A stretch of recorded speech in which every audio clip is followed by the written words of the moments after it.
Hello bachelors. तो यार exam का टाइम आ चुका है, मुझे पता है सभी लोग टॉपिंग मारने वाले हो और कुछ तो प्री फंड में पास भी हो चुके हैं। तो हम किस एग्जाम की बात नहीं करने वाले, हम उस एग्जाम की बात करने वाले हैं जिसमें हर कोई पास नहीं होता था और पास होने के लिए कितनी सर्कस करनी पड़ती थी, उसी के किस्से हम देखेंगे इस वीडियो में।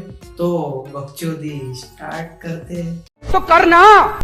अब वो हर क्लास में कैटेगरी नहीं होती जिसकी सारी पढ़ाई हो चुकी होती है, जिसे सब कुछ आता है, जिसके सारे टॉपिक हो चुके होते हैं, लेकिन सबसे कम मार्क एग्जाम में उसी के आते हैं। वो बच्चा मैं हूँ। मैं हमेशा एग्जाम देने मेरे पीछे और आगे वालों के भरोसे जाता था और वो दोनों मेरे भरोसे आते थे। फिर हम तीनों मिलके भगवान के भरोसे पेपर सॉल्व करते थे। अब साला एग्जाम के एक दिन पहले दो आगे पीछे बैठने वालों के बीच में दुनिया की सबसे बड़ी झूठी डील होती है, जो कि भाई जो तुझे नहीं आएगा ना वो मैं दिखाऊंगा और जो मुझे नहीं आएगा ना वो तू मुझे दिखाना। भेंचोद घंटा दोनों एक दूसरे को कुछ दिखाने वाले, लेकिन फिर भी ये डील करेंगे ही करेंगे। और हमेशा कोई ना कोई एक टॉपिक, कोई ना कोई एक लेसन तुम हमेशा आगे पीछे वालों के भरोसे छोड़ के ही जाते हो। और कुछ तो चमन चूते इतने भारी होते हैं जिनकी डील ऐसी होती है, भाई आधा तू करियो आधा मैं करूंगा, फिर ये दोनों का आधा सेम ही निकलता है।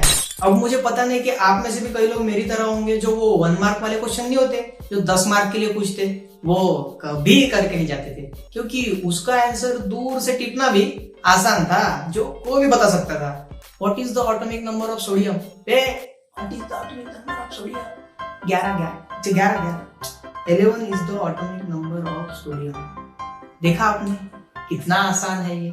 अब ये वाली बकचोदी में लेजेंड कैटेगरी तो वो होती थी जो क्वेश्चन पेपर ही दूसरों को दे देते थे। भाई ये क्वेश्चन पेपर लेना, इसी में लिख के देना वो 1 वर्ड सारे आंसर, सभी सब 10 के 10। और बाद में वो पूरा क्वेश्चन पेपर पूरे क्लास में सर्कुलेट करते थे। बुद्धि बहुत तेज है तुम्हारी। और भाई साहब वो टाइम पे ट्रू और फॉल्स मतलब ऐसा काम करते थे जैसे कोविन ऐप पे ओटीपी मिल जाना, मतलब लॉकडाउन में गांजा मिल जाना। झूठ बोल रहा है। अब ये ट्रू और फॉल्स से एक बार का किस्सा याद आया कि एक बार एग्जाम देने से पहले वो 15 मिनट नहीं होते जहाँ पे पार्किंग में बैठ के सभी लौंडे लोग चिल कर रहे होते हैं। और हाँ वही टाइम जो टाइम पे सभी लौंडे लोग अपनी चड्डी में फर्रे फंसा रहे होते हैं, कोई कोई बाथरूम के छत पे चढ़ा हुआ होता है, खिड़की में फर्रे फंसा रहा होता है, कोई कोई बाथरूम के दरवाजे के पीछे डेफिनेशन गोद रहा होता है। हाँ वही टाइम पे मैंने देखा मेरा एक दोस्त कुछ तो भी पढ़ रहा है। मैंने उससे जाके पूछा भाई क्या पढ़ रहा है? उसने मुझे बोला भाई ये ट्रू और फॉल्स है, एक बार लर्न कर लेता हूँ, 1 मार्क ही आते हो जाएगा। ये बात सुनते ही मेरे अंदर का जाकिर खान बाहर आ गया और उसे बोला क्या बात कर रहे हो, ट्रू और फॉल्स है, ट्रू और फॉल्स है, ये भी लर्न करने होते हैं। हमें जितना पता है उसके हिसाब से तो ट्रू और फॉल्स तो बाथरूम के दरवाजे के पीछे देखना होता है, नहीं तो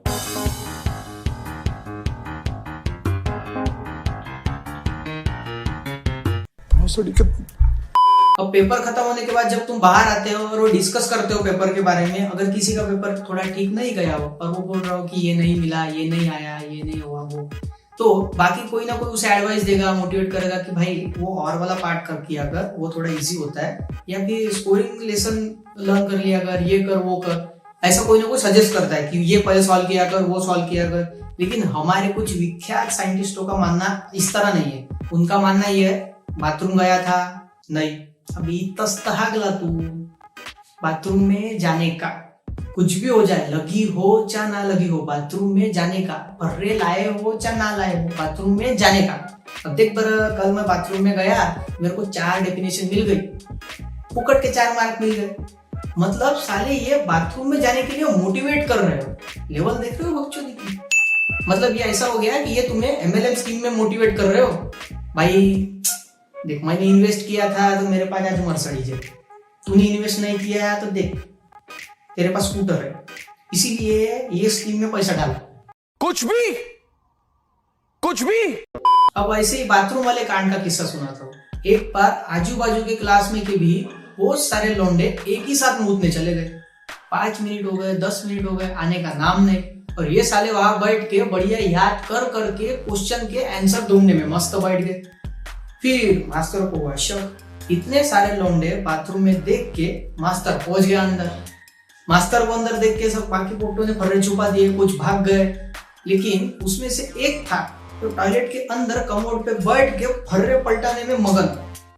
बिल्कुल क्वेश्चन आंसर सीक्वेंस में लगाने में मगन थे। अब सर ने इसे देखा और आवाज लगाई, भेट लगा बे काई। इसने बिना देखे ही सीधा बोल पड़ा, अबे थांब ना लवड्या, सांगितलं ना तुले, भेटलं तर देतो म्हणून। अब इसने ये बोलने से पहले ऊपर नहीं देखा, ये बोलने के बाद ऊपर देखा। तो सर ने बोला, ये बाहर ही हम तुले देतो शोधून, ये बाहर ही शोधून देतो तुले। अब कुछ लौंडे ऐसे भी होते हैं जो पूरे पेपर भर बराबर हिसाब से चीटिंग करते हैं, लेकिन अंत में छोटी सी गलती करके हक देते हैं। अब ऐसे एक मेरे स्कूल का किस्सा सुनाता हूँ। हमारे स्कूल में वो सप्लीमेंट बटती थी, हमारी टीचर उसे साइन करके दे देती थी। बोर्ड एग्जाम में वो बारकोड लगाना पड़ता है, हिसाब रखना पड़ता है, स्कूल में ऐसा सब नहीं होता। तो हमारे स्कूल में सिर्फ साइन करके सप्लीमेंट मिल जाती थी। अब हमारे स्कूल में सप्लीमेंट लंगर की तरह बटती थी, जितनी चाहिए उतनी ले जाओ। फिर उसमें से हमारे जीनियस दोस्त ने दिमाग लगाया, एक सप्लीमेंट टपा के घर ले गया और सारे आंसर उस पर लिख के लाया। अब बाबू ने पूरे पेपर में सप्लीमेंट बेंच पे रख के फुल चीटिंग की। अब ये जीनियस दोस्त को ये तो पता था कि ये सप्लीमेंट जो मैं घर से लेके आया हूँ इसे बांधनी नहीं है, लेकिन इस चूतिए को ये नहीं पता था कि ये सप्लीमेंट छुपानी भी होती है। उसने वो सप्लीमेंट वैसे पैड पे लगा के रख दी। अब टीचर पेपर कलेक्ट करने आया, उसने पेपर कलेक्ट किया। अब उसने इसका पेपर लिया, उसे वो पैड पे सप्लीमेंट दिख गई। रुको जरा, सब्र करो, अभी तक भी बात बिगड़ी नहीं थी। टीचर को ऐसा लग रहा था कि ये सप्लीमेंट बांधना भूल गया है, तो उसे पेपर दिया और कहा ये ले सप्लीमेंट बांध जल्दी से। अब इसने क्या करना था, पेपर लेके सप्लीमेंट बांधने का नाटक करके वो वाली सप्लीमेंट गायब कर देना था, लेकिन नहीं, ये मास्टर के मुंह की तरफ देख रहा, उसको सर वो बांधी नहीं है। टीचर बोला क्या? नहीं वो ऐसी ही है। यहाँ पे अब तक मास्टर को हो गया शक। फिर उसने वो सप्लीमेंट उठा के देखी, उस पे दिखी साइन अलग, जो अगले वाले दिन के टीचर की थी। तो उसके बाद क्या ही हुआ होगा आप समझ ही गए होंगे। अब इसे ही कहते हैं टॉयलेट तक पहुंच के दरवाजे पे हगना। सो यार, ये एग्जाम की और चीटिंग की बकचोदी इतनी लंबी है कि एक ही एपिसोड में कभी खत्म नहीं होगी। अगर ये एपिसोड पसंद आया तो इसका पार्ट 2 भी बनाएंगे। So that's it for today's video. अगर ये वीडियो यहाँ तक देख लिया, पसंद आया तो प्लीज लाइक कर दो यार, और चैनल पे नए हो तो चैनल को सब्सक्राइब भी कर दो और अपने दोस्तों को शेयर करो यार, उनके साथ भी यादें ताजा करो। तो मैं मिलता हूँ आपको और किसी वीडियो में नए वक्त के साथ। Till then I am Josh Pandey signing off, bye bye.